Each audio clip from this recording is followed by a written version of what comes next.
One of these coaches will hoist the BCS championship trophy Thursday night in Miami.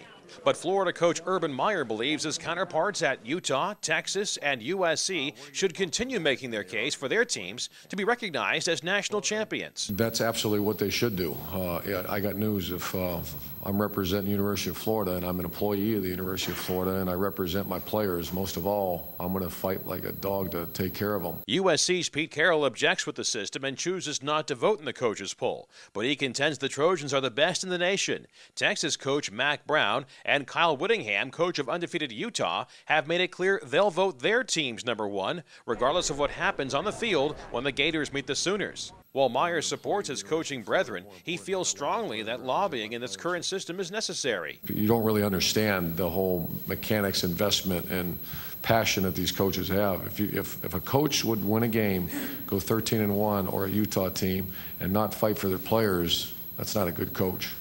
So, of course, they should do that.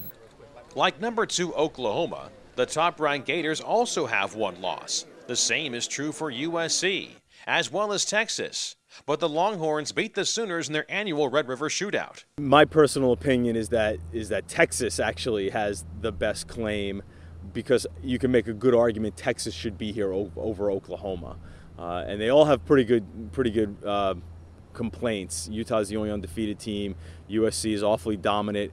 I think that the conferences those two teams play in takes away a little bit from their argument to be #1. I think Texas can fall back on, even though they weren't quite so impressive against Ohio State, Texas can fall back on the fact that the Longhorns maybe should be here instead of the Sooners. Will Oklahoma coach Bob Stoops offer his take on the other national championship claims? That's not for me to do. They're all good football teams. Everyone realizes that. And so, again, that's for you guys to choose. One thing is certain, this year's champion will not be undisputed. Ultimately, does it matter? Will it change the BCS? Probably not. The Utahs and the USCs and Texases are just going to sort of have to be happy with being 2, 3, 4, or 5, being able to say, hey, we did this and we deserve to be #1.